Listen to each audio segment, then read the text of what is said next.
শুরু করছি ৪২-এ ৪২। নির্বাচনের আগে বাংলার ৪২টা আসনের প্রবণতা কেবল নয়, সেই প্রবণতা কিরকম ভাবে বদলে বদলে যাচ্ছে সেটার খবর দেব আমি, অনিকেত চট্টোপাধ্যায়।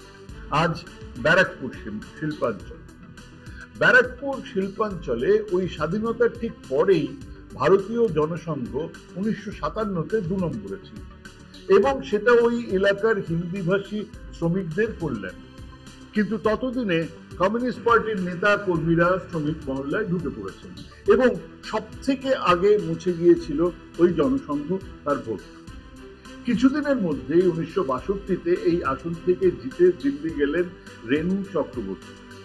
লরেটো হাউসের ছাত্রী, কেমব্রিজে গিয়ে পড়াশোনা করেছেন, সেখানেই রজনীকান্ত দত্তের সংস্পর্শে আসা এবং কমিউনিস্ট পার্টিতে যোগ দিয়ে বিধান রায়ের বঞ্চি বিখ্যাত সাংবাদিক নিখিল চক্রবর্তীর স্ত্রী ১৯৫২-১৯৫৭-তে বসিরহাট থেকে আর তারপরেই এই ব্যারাকপুর থেকে নির্বাচিত সাংসদ হয়েছিলেন।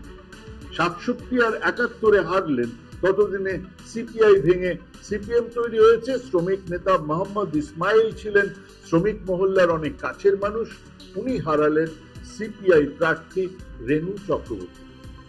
এবং মজার ব্যাপার হলো, জরুরি অবস্থার পরে যখন দেশ জুড়ে কংগ্রেস হেরেছে, তখন ৬৪% ভোট পেয়ে কংগ্রেসের প্রার্থী সৌগত রায় শ্রমিক নেতা মোহাম্মদ ইসমাইলকে হারিয়েছিলেন। ১৯৮০-তে এই আসনে আবার মোহাম্মদ ইসমাইল জিতলেন। এবারে কংগ্রেসের প্রার্থী ছিলেন দেবী ঘোষাল, তিনি হারলেন। ৮৪-তে সেই সহানুভূতির নির্বাচন, এবারে দেবী ঘোষাল জিতলেন। কিন্তু মোহাম্মদ ইসমাইল মারা যাওয়ায় এই আসনে দাঁড় করানো হয়েছিল মোহাম্মদ আমিনকে। ট্রেড ইউনিয়ন নেতা তিনিও ছিলেন, তিনি হারলেন। এরপর ১৯৮৯ থেকে ২০০৪ এক টানা সিপিআইএম জিতেছে। প্রতিবারই প্রার্থী ছিলেন আরেক শ্রমিক নেতা তড়িৎ বরণ তোপদার। অবশ্যই তিনি মোহাম্মদ ইসমাইল বা মোহাম্মদ আমিনের মতন সমকক্ষ, তাদের সমকক্ষ নন, কিন্তু শ্রমিক নেতা তো বটেই। শ্রমিক মহল্লাতে যাতায়াত তো ছিল। ২০০৯-এ তৃণমূলের দীনেশ ত্রিবেদী ব্যারাকপুরে জিতলেন। লোকে বলল তড়িৎ রাজ শেষ। সেবার দীনেশ ত্রিবেদী পেয়েছিলেন ৪৯% ভোট, তড়িৎ তোপদার পেয়েছিলেন ৪২% ভোট। এদিকে ওই ৮৪-৮৫ থেকেই উত্তর ২৪ পরগনার সিপিআইএম এর বিভিন্ন লবি গোষ্ঠীদ্বন্দ্ব শুরু হয়ে গেছে। একটা নয়, ৪-৫টা লবি, প্রত্যেকের বিরুদ্ধে। ২০১৪-তে সম্ভবত সেই ঝামেলা এড়াতেই সিপিআইএম দাঁড় করিয়েছিল নেতাজির আইনের প্রেম সাইগল, লক্ষ্মী সাইগলের কন্যা সুভাষিনী সাইগলকে। বিজেপি সেবার এক আইপিএস অফিসারকে, আর কে হান্ডাকে দাঁড় করিয়েছিল তৃণমূলের দীনেশ ত্রিবেদীর বিরুদ্ধে, কিন্তু দীনেশ ত্রিবেদী জিতেছিলেন, পেয়েছিলেন ৪৫.৫৯% ভোট। সিপিআইএম এর ভোট প্রায় ১৭% কমেছিল, পেয়েছিল ২৬% ভোট। আর বিজেপি, যার অস্তিত্বই ছিল না, তারা পেল ২২% ভোট। ১৯৫২-র পরে অঞ্চলে আবার হিন্দুত্বের হাওয়া বইতে শুরু করল। কংগ্রেস ৩% কম পেয়েছিল, প্রায় মুছে গিয়েছিল। ২০১৯-এ এলাকার বাহুবলী অর্জুন সিং তৃণমূল ছেড়ে বিজেপিতে গিয়ে জিতলেন। এই আসন পেয়েছিলেন ৪২.৮২% ভোট। তৃণমূল পেয়েছিল ৪১.৪৮% ভোট, মানে বিরাট একটা ভোটের ব্যবধান নয়। আর সিপিআইএম এবারে আরেকজন শ্রমিক নেত্রীকে দাঁড় করিয়েছিল। সেই প্রার্থী গার্গী চ্যাটার্জি পেলেন ১০.৬৩% ভোট।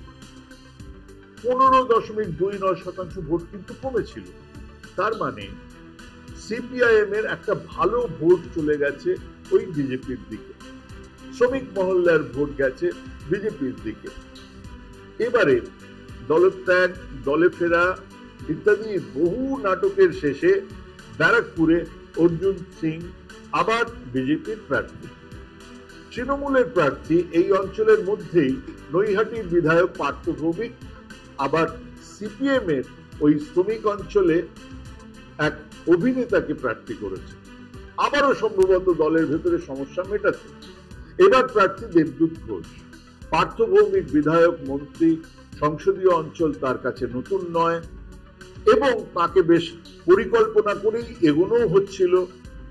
অর্জুন সিং দলবদল ইত্যাদি করেও সাবলীল, বেশ করেছি গোছের একটা ব্যাপার আছে, এলাকা চেনেন, জনবল, অর্থবল, বাহুবল সবই আছে। উনি জানেন এই চান্স আর আসবে না, এবার হারলে তার রাজনৈতিক ক্যারিয়ারে গ্যামাক্সিন পড়ে যাবে।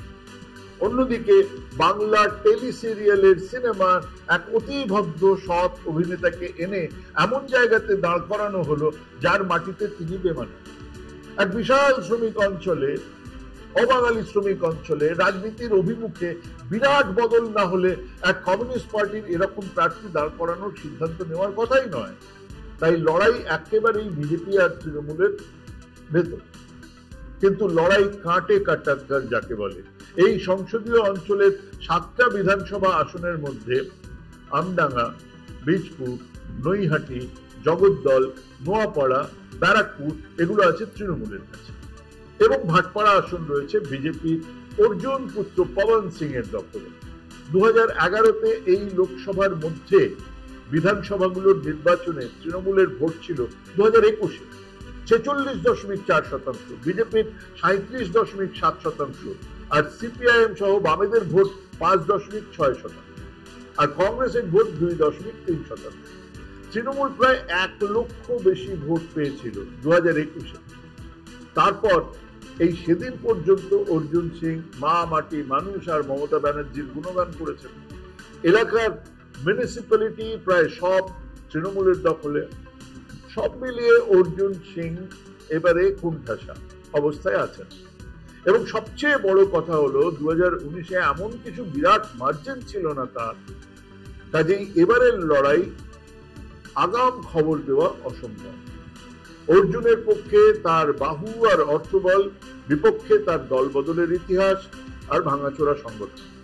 পার্থ ভৌমিকের পক্ষে আছে 6 জন বিধায়ক, সংগঠনের শক্তি, আর বিপক্ষে আছে দুর্নীতি, চাকরি চুরি, চলতে থাকা সমস্ত মামলা। সিপিআইএম এর এক বিরাট অবাঙালি শ্রমিক অধ্যুষিত এলাকাতে এক নির্ভেজাল সুভদ্র অভিনেতাকে না পাঠিয়ে একজন পোড় খাওয়া দলের নেতা, শ্রমিক নেতাকে দাঁড় করালে ভোট খানিক বেশি পেত নিশ্চিত। আপাতত লড়াই 50-50। প্রচার জমে উঠলে এই আসন নিয়ে যদি কোনো নতুন ইনপুট থাকে বা নিশ্চিত করে কিছু বলা সম্ভব হয়, তাহলে আবার ফিরে আসবো এই ব্যারাকপুর। নমস্কার।